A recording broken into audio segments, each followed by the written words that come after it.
Cosmos has a title I saw, and now I'm here to tell you about it. The Crew, The Quest for Planet 9. This is for 2 to 5 players, ages 10 and up, and should take about 15 to 20 minutes to play. In this cooperative trick-taking game, The Crew, The Quest for Planet 9, the players set out as astronauts on an uncertain space adventure. What are the rumors regarding the unknown planet about? The eventful journey through space will extend over 50 exciting missions. But this game can only be defeated by meeting common individual tasks of each player. In order to meet the varied challenges, communication is essential in the team, but sometimes this will be more difficult than expected in space. With each mission, the game becomes more difficult. After each mission, the game can be paused and continued later. During each mission, it is not the number of tricks, but the right tricks at the right time that count. The team completes missions only if every single player is successful in fulfilling their tasks. This Game of the Year title has been praised from what I've read for its cooperative trick-taking gameplay, its challenging missions, and the sense of teamwork and achievement that allegedly provides for the players. It is said that each mission in this game is supposed to feel like its own unique game in and of itself. Apparently, they each have their own new and different challenges and objectives, each mission that you take, and that they all come together to create this fun and compelling narrative. Again, from what I've been read and told, I do love games with high narrative abilities, incorporated into them. And the fact that each mission is, different, its own unique game, that's another thing I really like. To me, that creates a sense of replayability and a sense of uniqueness in a title. Also along those same lines, this game says that the players, the characters that each player is going to be playing, that is, they each have their own specific roles and abilities, and this is excellent. I think just about every game should, well, at least every game that can, right, should utilize this, where every character that you pick, there's a reason for picking that character. Something in their strategy or an ability that they have that's unique. There's got to be something. And the fact that this game delivers that, that's a plus for me. Now, they say that this game's difficulty does not start off very strong.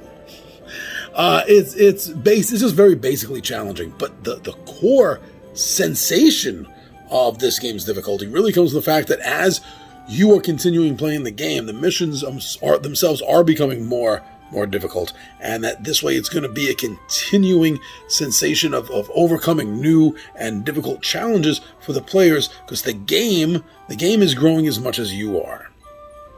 Now, obviously, another thing that I've enjoyed finding out, reading, seeing about this game is something that everyone really looks forward to, is that there's a lot of talk of replayability in this game, that it does have a high level of that. Part of the reason is because of the unique characters that you can pick each time that you're going into it. The missions themselves are going to feel different, and this whole combination of things is really shooting up the replayability score on this game, from what I've been seeing and reading and hearing, and that's great. That's great. That's what we want. We want a fun game to give us a reason to go back and play it again. I'm reading that some of the key elements in this game, things that really stand out to me that I enjoy, it's games of cooperation, and I do enjoy cooperative games, and communication. It has to be a high level of communication between the players, and that a lot of people are saying that this is creating a real sensation of fun and interactiveness inside the game and between the players themselves, keeping them engaged even when it's not their turn, which is something that's really important. Sort of eliminate that downtime boredom. If you're still involved to some degree in someone else's turn, then there is no downtime.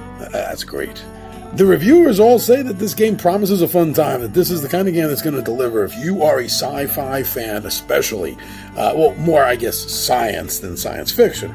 But if you are a fan of the science genre, if you are a fan of NASA, if you are a fan of space exploration, this game is going to call out to you. And everyone that seems to be in line with those things are all giving this game high praise. So it's just capturing my attention. I'm liking the idea of this system, and there's going to be more crew games.